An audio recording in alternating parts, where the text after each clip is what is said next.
Hey, what's up everyone? Here's Gore's Month Before, number 16, and this is going to be my second to last horror movie review of Gore's Horror Movie Month, the October 2010 edition, whatever the hell you want to call it. And this is going to be a review for a movie earlier that I wanted to review, but I got confused and thought it was a different movie. This is Eden Lake. I confused it for Lake Dead that came out earlier this, well, it didn't come out, but I reviewed it earlier this month. If you haven't seen that review, go check that one out. Did I like the movie? I don't know, but I confused that one for this one, and I've been really wanting to see this one. And let's get straight into the review. Before I do that, let me say it's going to be an unedited movie review.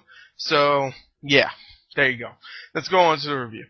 Okay, now the story in Eden Lake, I'll say it right here, I love the story in Eden Lake. Even though it's really simple, I love how they pretty much take the whole concept of a couple in the woods running away from a serial killer pretty much, and they made it so good because they changed a whole bunch of different things, like who the killers are, and this couple has a great chemistry, and they're great actors, and usually you don't see that in most horror films. They're like okay actors, maybe sometimes, but these two are great actors, and you really feel for them. And the killers themselves, I don't really want to spoil it, even though it's, you know, it says it in every description, and you can maybe even tell in the poster who they are. But yeah, I don't really want to spoil it because I went into it not knowing, and hopefully you go into it, not saying the movie's great, but if you do see it, hopefully you go into it not knowing much about it.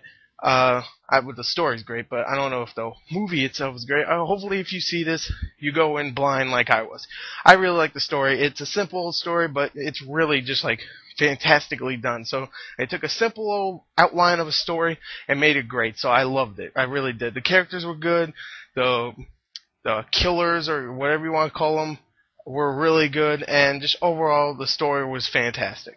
Alright, now I already talked about good character development and great characters themselves and the great story, so what else is there to talk about in the pros section? I really like the setting, even though it's pretty much, you know, any other kind of forest with a lake at it, but unlike something like Lake Dead, which I won't spoil, I won't spoil my review if I liked it or I hated it. I'll say right here the setting in this is much better, even though it's almost the same exact thing, because they show more of the lake and the forest. Like they'll be running towards a whole bunch of different things, like a broken down building to hide in, or like a dumpster to hide in. It's just like cool to find all these little things, like, oh, there could be some relief and they could get away somehow or something like that. And I really like that. You know, it sets a good tension, and it's also a great setting. So those are two more pros for the film. Great tension and just a good setting overall.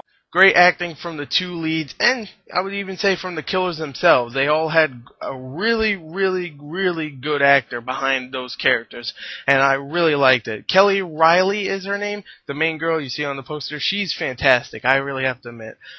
She goes from fragile little, white girl to holy crap, sadistic kind of killer bitch, and she does it fantastically, and you can definitely see that change in what she sees in this film. Michael Fassbender, who you've seen in Inglourious Basterds, I'm pretty sure he was in Inglourious Basterds. Yeah, I'm pretty sure he was. I don't remember who he played, but I haven't seen that movie in like a year, so don't quote me on that. And Centaurian, which I really liked. It came out a couple months ago. Check out my review. And he's really good in this film also. They're both really good, and all the other supporting actors are really good. There was no one here that was really bad or anything. There's even children actors in here. They're pretty good. Everybody's pretty good in this film. So yeah, there you go. Great acting. Also, the violence in this film, I thought, because you can even see it, one of the most provocative and terrifying thrillers of the year. I thought it was going to be, like, really violent or something. It is pretty violent, but it's not, like, gory. You'll see, like, gashes in people's legs, or, maybe, like, a cut, or someone bleeding through their foot, or some shit like that. I'm just giving you examples. And, it's pretty violent, but it's not really, like, freaking someone's brains hanging out of someone's skull or something. It's not really that gory, I would say. It's violent in the way that they, for the characters. I don't want to spoil anything for these characters, but the characters they have in here, it's pretty violent for who they are.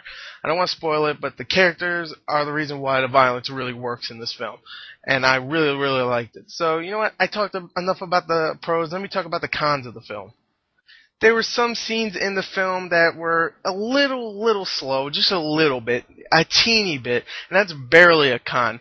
Now, there's one other con here, like the only other one I can think of is the ending. The ending itself is actually pretty good, but there's a part in there that I'm like, okay, that's a little silly, but the whole thought of the ending is pretty good, but the actual presentation of the ending is weird. If you've seen the movie and you still don't know what I'm talking about, don't be surprised, okay? I like the ending, but I like the idea of the ending, I just don't like how they presented it. So, yeah, that's all I can really think of. I still like the ending, by the way. And I really can't think of anything else. I love this movie. This was a fantastic thriller / horror film. And I'm surprised this went straight to DVD. I think it came out in like 2 theaters in Britain, even though, you know, this is a British movie, so usually it would go to theater over there. And I'm surprised this didn't like get a somewhat bigger release, at least in there, because this is a fantastic film. It went straight to DVD. Go check it out. It's a great movie. If I had to give it a score, I'll give it a 9.3 out of 10. I really liked the film. Can't think of much to complain about, except maybe a little slow and a little bit short. It's like 85, 90 minutes. So, there you go. There's my review. Look forward to my Saw 3D review coming up, and my Red Dead Redemption DLC coming up, and my Star Wars The Force Unleashed 2 review, and my Fable 3 review, and my big Halloween special, wherever the hell I'm going to do. I'm not really sure. So yeah, thank you again. 9.3 out of 10. I love the film. Go check it out. Really. It's not overrating it at all. I swear to you, this is really a score I would give it. I know people out there like, oh, you overrate your scores. I mean, you overrate your movies that you watch. No. That you review. No. Not this one. 9.3 out of 10. Go check it out. Thank you and goodbye.